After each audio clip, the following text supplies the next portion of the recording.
Hoje conversa em conversa, você vai arranjando um meio de brincar. Hoje palavra em palavra. Alô, você, tudo bom? Este é o de Conversa em Conversa. Deixa eu acertar aqui o nosso vídeo.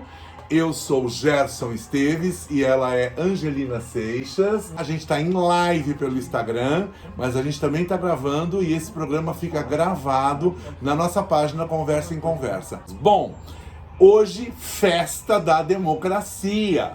E de fato foi uma festa, não foi, Angelina? Foi uma festa. Eu confesso que eu estava um pouco preocupada, acho que como muitos brasileiros, com relação ao que poderia eventualmente acontecer.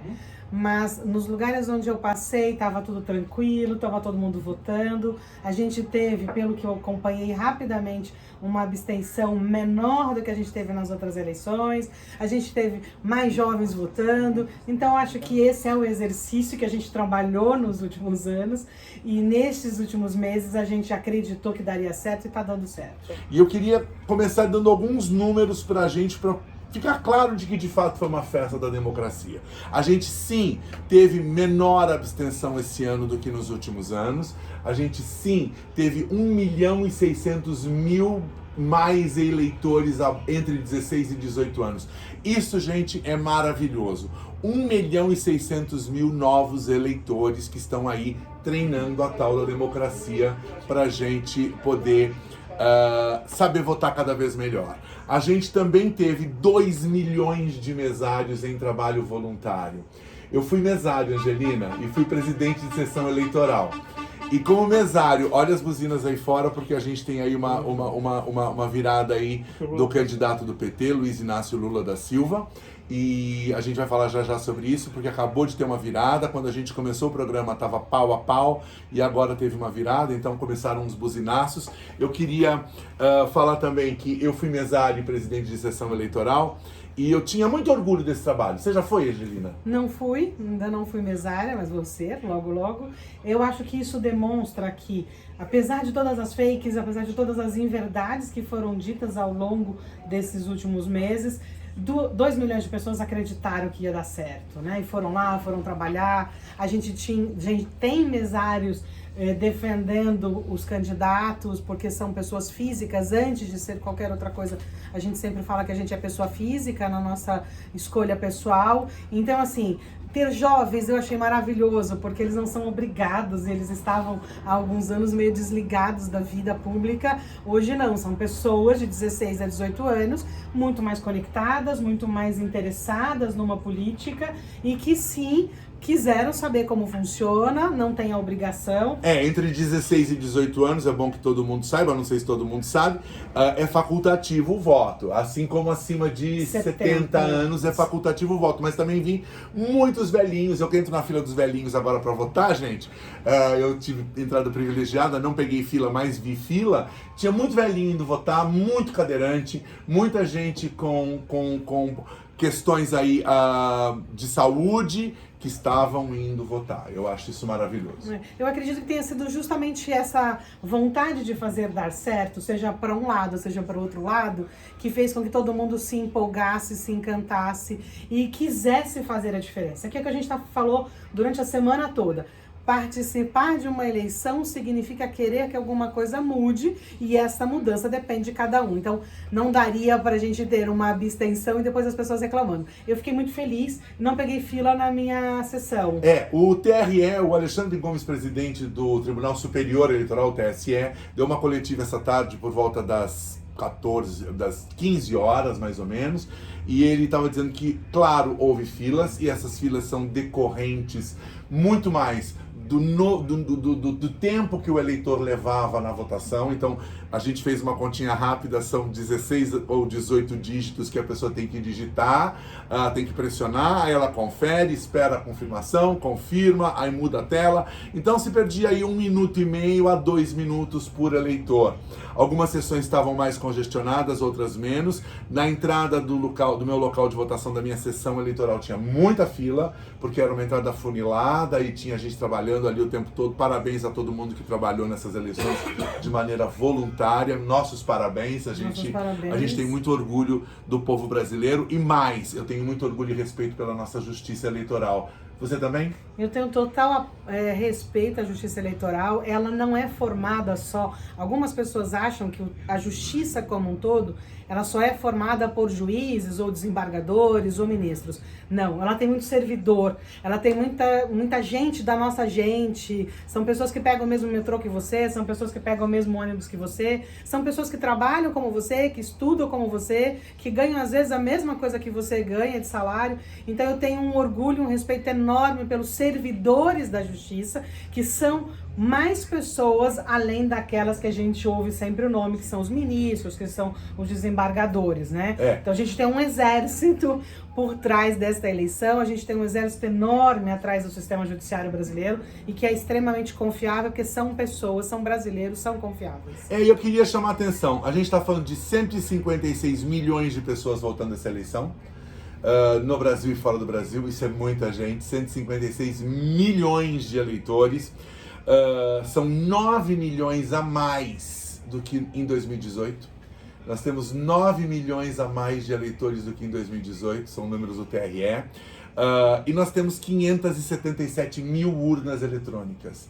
577 mil urnas eletrônicas que foram distribuídas pelo Brasil todo, foram para manguezais, foram para zonas ribeirinhas, foram para aldeias indígenas, foram para quilombos, foram para periferias de cidades, subiram o morro.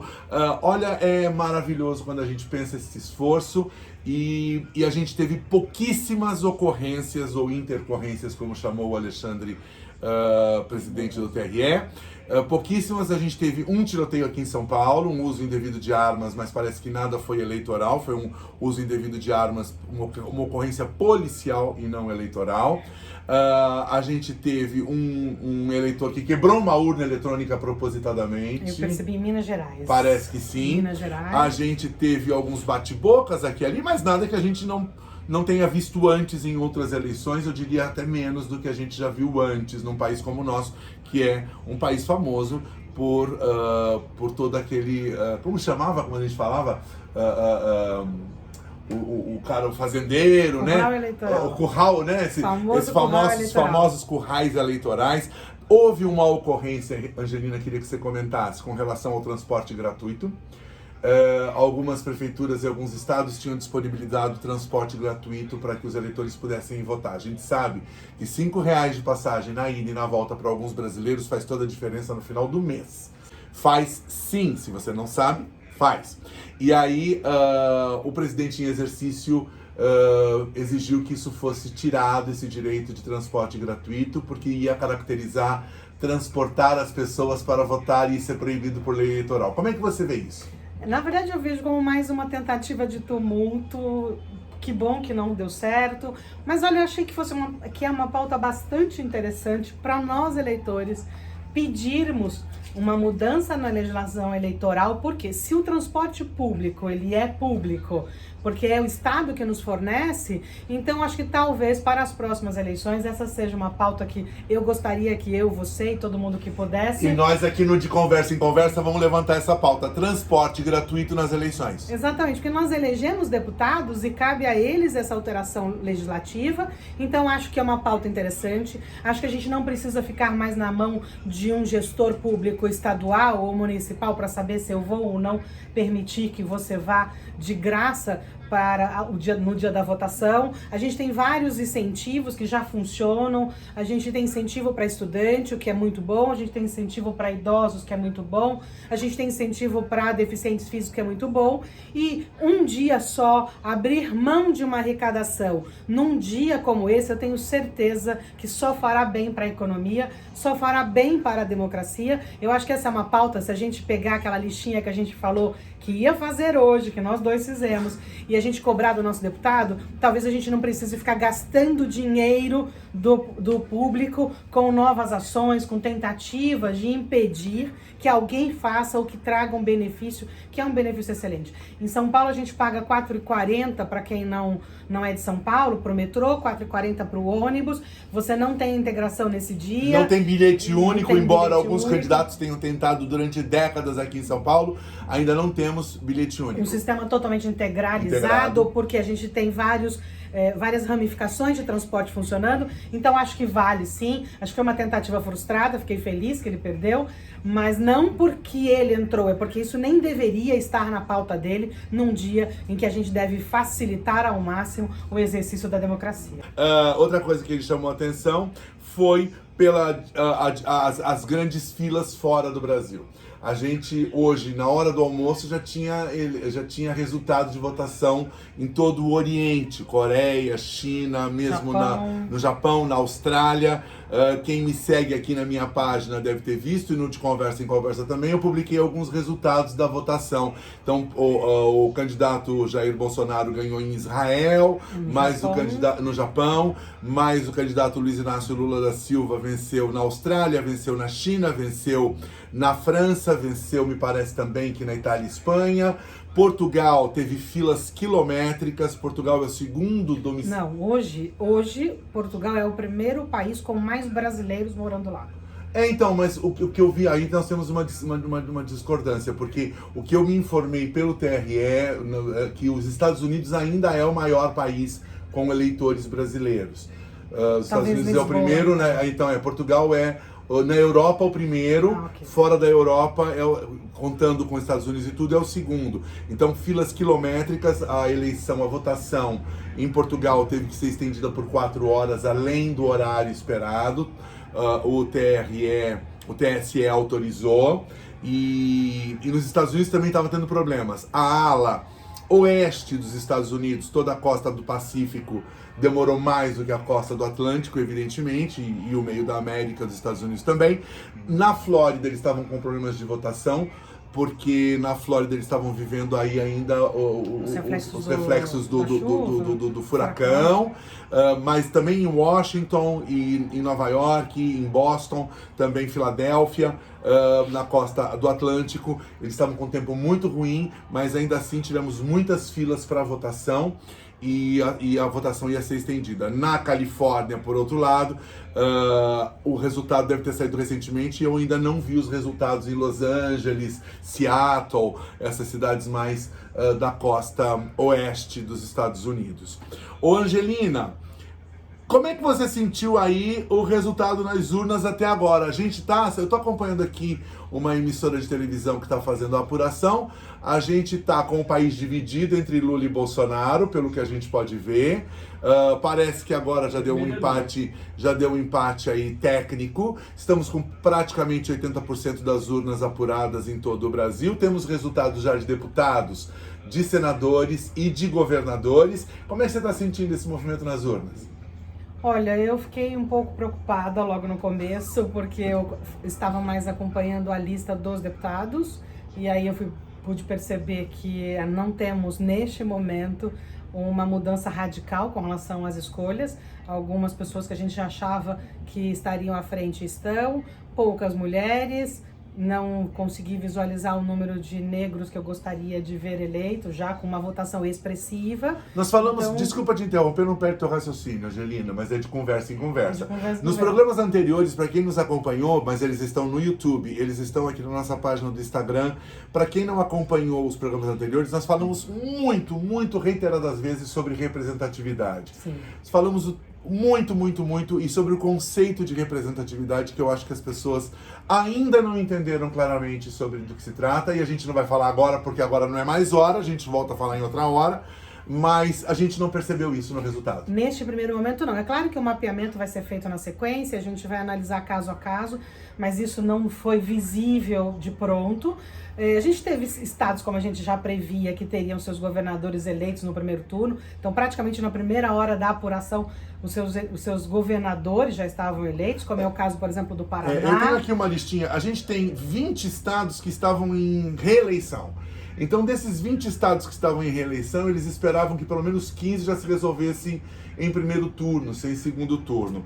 Temos já Pará, Paraná, Minas Gerais, temos Espírito Santo, se não me engano, eu tenho aqui anotadinhos todos. Olha, até agora, quando eu fechei a nossa pauta, nós tínhamos Tocantins, Pará, Paraná, Roraima, Minas Gerais e Espírito Santo já estavam resolvidos. Paraná, o filho do Ratinho, né? Sim. E aí outros candidatos da mesma natureza se elegeram aí Brasil afora. E nesses estados a situação está resolvida, pelo menos para governador.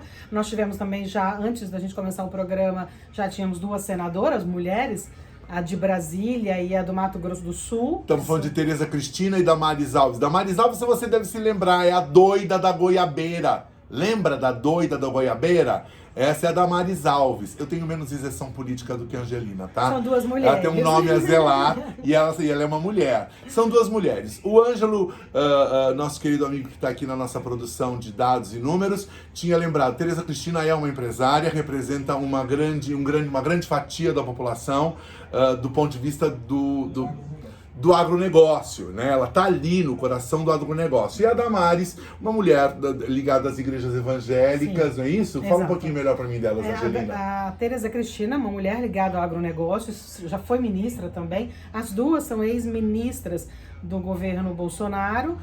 A Tereza Cristina continuará representando o nicho de mercado que ela representa, que é o agronegócio, onde nós temos um grupo, principalmente interior de São Paulo, nós temos Mato Grosso do Sul, nós temos uma parte do Paraná que é muito forte, então nós temos mais uma senadora. Nós temos agora a senadora Damares, que é ligada à bancada mais conservadora, porque é ligada a igrejas. Teoricamente, a gente está aí com 2 estados com mais mulheres. Mato Grosso a gente já tinha a Simone Tebet, que está candidata à presidência. Então a gente tem, neste caso, nós teremos 2 mulheres no Mato Grosso contra um homem. Então, maioria, pelo menos no Mato Grosso, com relação à representatividade feminina no Senado. Eu ainda não fui atrás de entender como é que está a representatividade LGBTQIA+, mas sei que Erika Hilton está aí na fila das pessoas mais votadas. Minha força e meu apoio a Erika Hilton, uma mulher preta, trans. Minha força e apoio a ela, do candidata do PSOL. E a gente também tem para deputado federal um cenário um pouquinho mais assustador no sentido do bolsonarismo e do conservadorismo. A gente tem, claro, Eduardo Bolsonaro, deputado federal mais eleito, e isto é já um efeito do nome e da família. E a gente tem ainda Carla Zambelli, Ricardo Salles e Pazuello. Fala um pouquinho desses nomes. Então, a questão dos deputados federais, eu acho que a gente tem que esperar um pouquinho, Gerson. Por quê? A gente precisa analisar todos eles. A gente tem esses primeiros com uma votação grande, expressiva. E eles vão levar pessoas dos seus partidos, porque a gente vai falar em coeficiente eleitoral daqui a pouco. Sim, só que não necessariamente que representam exatamente a mesma coisa. Isso a gente já conversou no outro programa também. Sim. Às vezes você tem um nome que você leva para o seu partido para tentar dar força ao partido. Então, assim, escolher um deputado é como escolher um produto. Então, eu vou escolher o produto que puxa as vendas. Então, a gente escolhe um nome que puxa votos. Então, ter o Eduardo Bolsonaro eleito, ter a Carla Zambelli eleita, não é nenhuma novidade para ninguém que está no mercado político. Estava previsto. Já estava previsto, eles já eram deputados, não é uma novidade.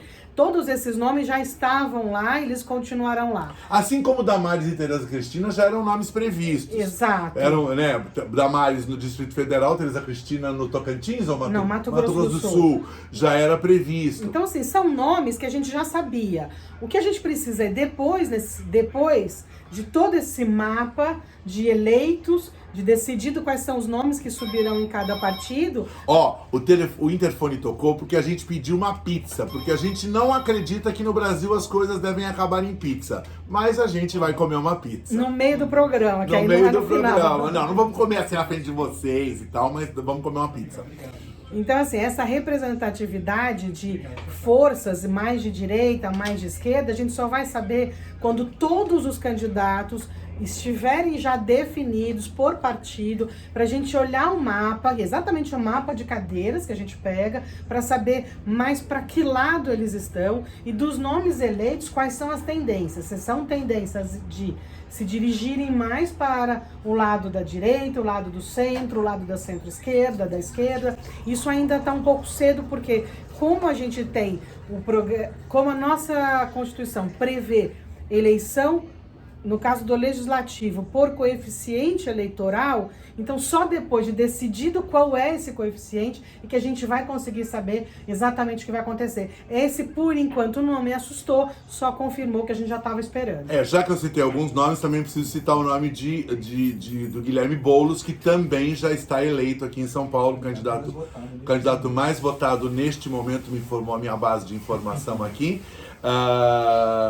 É o candidato mais votado neste momento. E isso, claro, aumenta o coeficiente eleitoral dele, que é o famoso puxador de voto ou puxador de outras pessoas, de outros cargos ou candidatos. Explica pra gente isso. Quando você tem alguém que tem um voto muito expressivo, você dificulta a situação dos outros candidatos.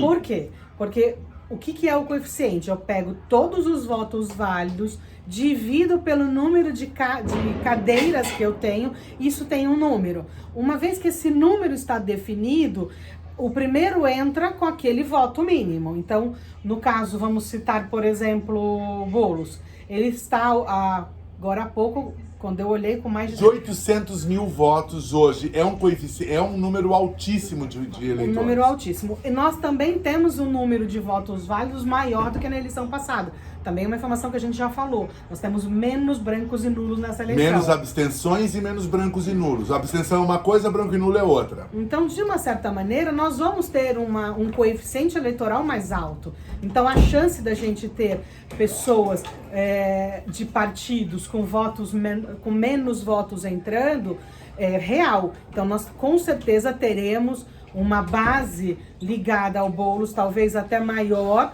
do que nós teremos, por exemplo, ligados ao MDB. A gente está falando de partidos aqui só para vocês terem uma ideia, sem nenhuma caracterização partidária. Exato. A gente procurou que esses programas todos que a gente fez, procure ver os 3 anteriores, se você está vendo a gente aqui agora. Vai lá no Conversa em Conversa, vai ver os nossos programas, eles são absolutamente apartidários. Então, assim, eu tenho tranquilidade que nós teremos a representatividade necessária de todas as nossas correntes políticas e correntes ideológicas no nosso Congresso Nacional. Isso daí eu não tenho dúvida nenhuma. Mas surpreende, sim, que você tenha um candidato com 800 mil votos. Então, quando você olha o número do Boulos com 800 mil votos, você vai olhar, por exemplo, Carla Zambelli com 150, é pouco em relação a isso. Então, a gente precisa esperar um pouquinho com relação a estes números, a este cenário. Mas só pra gente entender. Então, o Boulos, com ele, vai levar outros nomes. Pelo menos, assim, vamos considerar uns 4 ou 5 pessoas. A gente estava com um número que o PSOL levasse até 7. Tá. Nós estávamos trabalhando entre 5 e 7. Tá. Então, como ele está eleito, se eu considerar um número maior, ele vai levar 6 junto com ele, independente 6 do voto. Só que só em São Paulo a gente está falando de 70 cadeiras. 70 cadeiras, né? Então, são muitas cadeiras.